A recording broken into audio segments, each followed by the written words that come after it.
মঈন ফখরুদ্দিনের 2 বছর, পরবর্তী স্বৈর শাসনের আরো 15.5 বছর। এই 17.5 বছর জাতির জন্য শ্বাসরুদ্ধকর একটা পরিবেশ ছিল। মানুষ শান্তিতে বসবাস করতে পারেনি। দেশপ্রেমিক জনগণকে, দেশপ্রেমিক ভিন্ন বাহিনীকে এই সময় ধ্বংস করা হয়েছে। আমরা এবার বলেছি, সোচ্চারভাবে বলেছি, আমরা বাংলাদেশে কোনো মেজরিটি মাইনরিটি মানি না। বাংলাদেশে যারাই জন্মগ্রহণ করেছে তারা সকলেই বাংলাদেশের গর্বিত নাগরিক।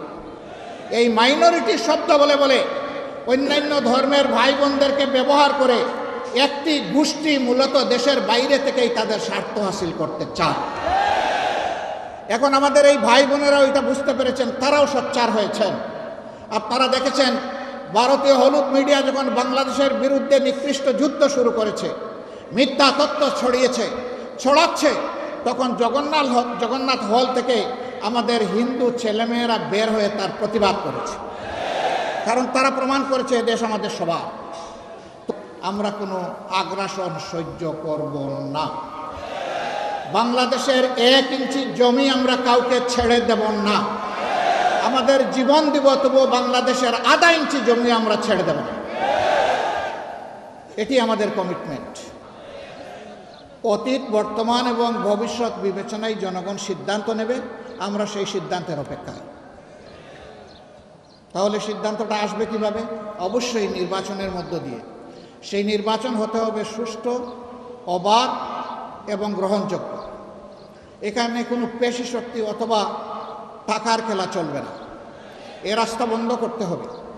এই রাস্তা যদি বন্ধ করতে হয় তাইলে কতগুলো প্রয়োজনীয় সংস্কারও আনতে হবে। সেই সংস্কারে সরকার হাত দিয়েছে। আমরা সরকারকে অনুরোধ করব সংস্কারে গতি বাড়ান। সংস্কারে গতি বাড়িয়ে মৌলিক সংস্কারগুলো করে একটা সুষ্ঠু নির্বাচন জাতিকে উপহার দেন। আপনারা যেন ইতিহাসে স্মরণীয় হয়ে থাকতে পারেন। আপনাদের নিজস্ব কোনো এজেন্ডা থাকবে না। এজেন্ডা, জাতীয় এজেন্ডা একটাই, যে একটা সুন্দর সুষ্ঠু নির্বাচন আপনারা উপহার দেবেন। তার জন্য যত সংস্কার প্রয়োজন তাই আপনারা করুন। আমরা আপনাদেরকে চাপ দিচ্ছি না। আবার অনুরোধ করব, আপনারা মূল্যবান সময়টাকে নষ্ট করে দীর্ঘায়িত করবেন না। আপনারা যৌক্তিক সময়ের ভিতরে এই নির্বাচন জাতিকে উপহার দিন। জাতি গত 3টা টার্ম তাদের নিজস্ব ভোটের অধিকার প্রয়োগ করতে পারেনি। তখন আর কারো কোনো দাম